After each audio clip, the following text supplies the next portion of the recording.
प्रणाम गुरुदेव। हाँ।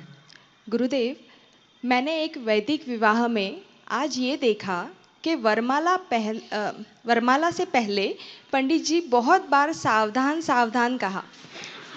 मैं सुनकर थोड़ा घबरा गया। कृपया बताएं यह मंत्र में किसको सावधान कर रहे हैं और क्यों?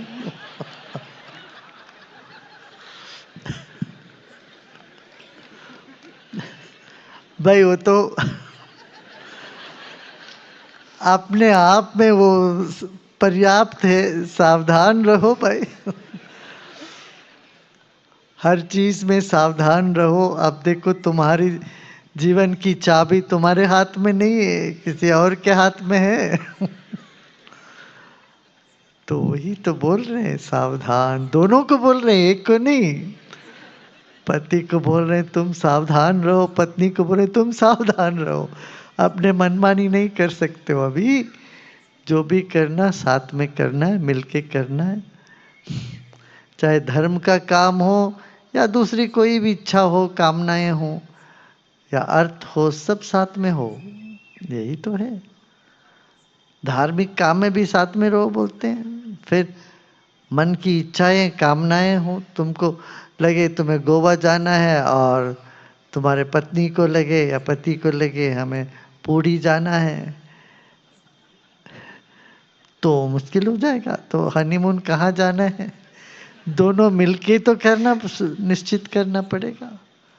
या प्रवास जहाँ भी जाना हो सबको सहमति से होता है। नहीं नहीं, सावधान रहो। गुरुदेव, हम्म। भगवान सबकी इच्छाओं और प्रार्थनाओं को पूरा करते हैं। यदि कोई व्यक्ति नकारात्मक भावना से कुछ मांगता है तो क्या भगवान उसकी भी प्रार्थना सुनते हैं? हो जाता है जैसे ना, पर ज्यादा नहीं। कभी कभी इतना इंटेंस, किसी कहते इतना जबरदस्त द्वेष हो तो वो भी होता है। इसीलिए बोलते हैं नजर लग गई। नजर लगना क्या है? कुछ नहीं, किसी के ख्याल इतना तेजी से नेगेटिव रहा तो उसका असर थोड़ा बढ़ जाता है, मगर बहुत ज़्यादा नहीं। इसलिए घबराने की ज़रूरत नहीं। और नज़र वगैरह उतारना जानते हैं? तुम्हारे घर की माँ, अम्मा जानती है, माँ जानती है, हाँ, दादी जानती है, नानी जानती है। नमक से करके फेंक देते, नज़र उतरी गया समझो। घबराना नहीं, ये बात है। गुरुदेव, देखो, समाज में दुनिया में रहने से सब है। यहाँ पॉजिटिव है, नेगेटिव है, सकारात्मक भी है, नकारात्मक। ये सब तरंगें चलती रहती है, ये बंद नहीं होती। इसका गुण ही ऐसा, लक्षण ही ऐसा है। तो किसी भी पुराण को लेके देखो, वहाँ कुछ ना कुछ युद्ध है, कुछ ना कुछ झगड़े है, कुछ ना कुछ झंझट है कि नहीं? कोई ऋषि मुनि आराम से तपस्या कर रहे हैं, वहां बाधा देने कोई आ गए, वहां राक्षस या कोई अप्सरा या अप्सरा के बाधा पैदा कर देती है उनके तपस भंग करने के लिए। कोई और आके कर देता है, राक्षस आ जाता है। ये सब तो होता रहता है। आज इसलिए जीवन में बहुत परफेक्शन ढूंढ के हुए नहीं बैठना चाहिए। सब लेके समेट के आगे बढ़ जाना चाहिए। यही रुद्रम का, यही तो रहस्य है। रुद्रम में क्या, पूरा जो स्पेक्ट्रम है, माने छोटे से अणु और महत से महत तक सबको खबर कर देता हो। तो शिव जी की पूजा का यही रहस्य ही है। शिव जी सब में है। शिव जी कैसे हैं? ब्रह्मांड व्याप्त देगा। शिव जी का शरीर कहाँ है? पूरे ब्रह्मांड में व्याप्त हो गया। माने ब्रह्मांड की कल्पना करो तो सब शिव जी की मूर्ति समझ में आएगी। व्युप्त केश, व्योम केशा, ये शब्द है व्योम केशा। व्योम केशा मतलब आकाश ही उनका केश है। आकाशी केश है, माने इतने जो मिल्की वे से करोड़ों करोड़ों जो तारे सितारे हैं वो सब उनके बाल है।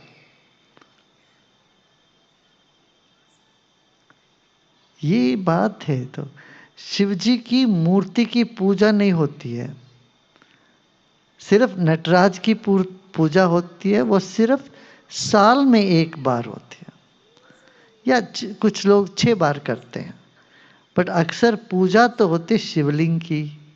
क्यों? मूर्ति का कल्पना करोगे, अब शिव समझ के बड़ा मूर्ति को सोचोगे, तो शिव का जो असली रूप से तुम वंचित रह जाओगे।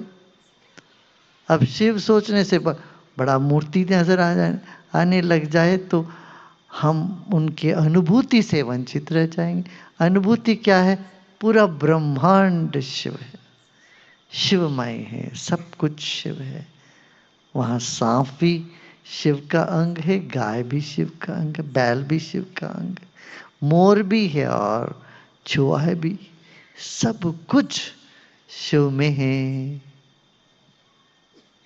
ब्रह्मांड व्याप्त देह। तो यही है। नारायण की पूजा कर तब भी कहते क्या? गगन सदृशम, कैसे है? आकाश जैसे हैं। शांताकारम भुजग शयन पद्मनाभ। महाराज जी आइए। लोकेश मुनि जी पधारे हैं।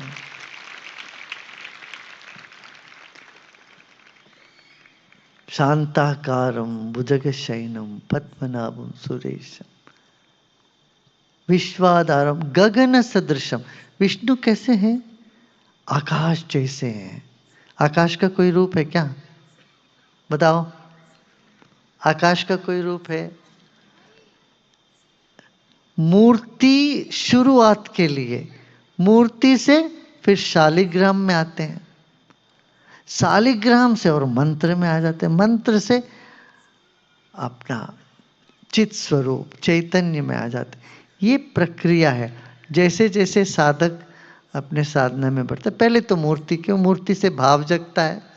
भगवान कृष्ण की मूर्ति देखो तो अच्छा भाव जगे, किसी की भी चित्र देखो तो उससे भाव जगता है। तो भाव से परे है और भाव नाम, उसके बाद नाम, नाम से भाव जुड़ा हुआ है, रूप जुड़ा हुआ है, फिर वो नाम से भी परे चले जाते हैं। वो शांत अद्वैत चेतना, और वही शिव की रूप है। गुरुदेव, आप अक्सर कहते हैं कि जिन चीज़ों का हम विरोध करते हैं वे और अधिक बनी रहती है, लेकिन क्या मुझे उन नकारात्मक प्रस्तावों का विरोध नहीं करना चाहिए जो लोग जानबूझकर मुझे परेशान करने के लिए मेरे सामने रखते हैं? यदि मैं चुप रहता हूँ तो वे इसे मेरी स्वीकृति मान लेते हैं। कृपया मार्गदर्शन नहीं नहीं नहीं, करें। चुप नहीं रहना। कौन कहता है चुप रहो? कोई तुम्हें गाली देता, तुम 4 गाली देना मगर वो तुम्हारी गाली जो निकलती है वो तुम्हारे दिल से ना निकले, ऊपर से निकले, और उसका प्रयोजन कुछ हो तो भी देना। उससे कोई प्रयोजन है तो करना। अब बच्चे, छोटे बच्चे रोते हैं, उनसे जोर से तुम चिल्लाने लगो तो वो चुप हो जाते हैं। देखा है? माताएं, पता है तुम, बच्चे कुछ शरारत कर चिल्लाते हैं तो तुम भी चिल्लाओ तो चुप हो जाते हैं। कोई क्रोध करता, उससे ज्यादा तुम क्रोध करके दिखा, चुप हो जाते। मगर ये करने वाले क्रोध जो होश से करोगे, जानबूझ के करोगे, एक उपाय के रूप में करोगे तो ठीक है। इसलिए 4 उपाय तो बताए ना, साम दान भेद दंड। मैंने अपने स्वभाव में ये नहीं आना अच्छा है, तब नुकसान तुम्हारा है। देखो, हर बार आप गुस्सा करते हो ना, उससे नुकसान आप ही को हो रहा है। हाँ? गुस्सा क्यों करते हो? किसी ने गलती करी, आज तुमने गुस्सा करी। जब तुमने गुस्सा किया तो असर किस पर हुआ? तुम्हारे मस्तिष्क पर, तुम्हारे शरीर पर। फिर कल किसी और ने गलती करी, फिर तुमने गुस्सा किया, तो अपने आप को सजा दे रहे हो भाई। क्यों सजा देते हो? इतना सजा क्यों देते हो? कोई तुम्हें गाली बोलो देता है, मान लो, तो मूर्खता है उसकी। भाई चप्पल काट देता है ना कभी, कितने लोगों को काटा है चप्पल, नया चप्पल पहन तो चप्पल काट देता। तो चप्पल काटा है करके तुम चप्पल को काटोगे क्या? ये बुद्धिमत्ता है क्या? बिल्कुल नहीं। अरे ये चप्पल ने मुझे काट दे, देखो घाव बना दे, मैं इसको काटूं। अरे छोड़ो ना। इसका मतलब ये नहीं, मैं निष्क्रिय रहो ये नहीं बोलते कभी भी। प्रतिक्रिया न करो, हाँ क्रिया करो, सोच समझ के तुम अपना जो करना सो करो, ठीक है।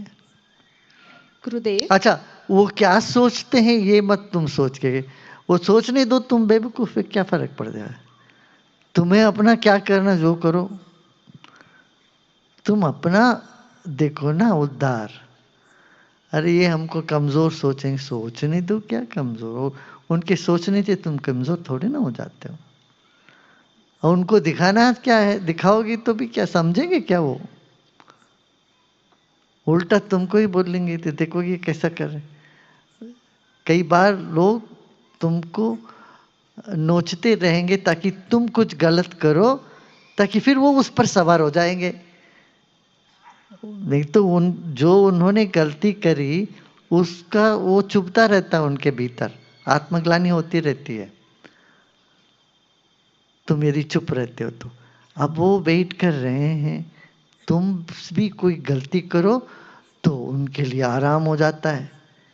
क्या अब वो चैन से सोते हैं, अपना जो किया उसको जस्टिफाई कर लेंगे वो। अरे उसने तो किया था इसलिए मैंने किया, क्यों मेरा कहने में क्या, मैंने गाली दिया उसका क्या गलती, क्या है उसने नहीं दिया क्या, इस तरह से शुरू करेंगे, है ना। तुम्हें सच में उनको सजा देना हो तो तुम चुप रहोगे तो सजा अच्छा मिले, बड़ा जोर से मिलेगा उसको। गुरुदेव, पांडुरंग के गहरे सार के बारे में कृपया बताएं।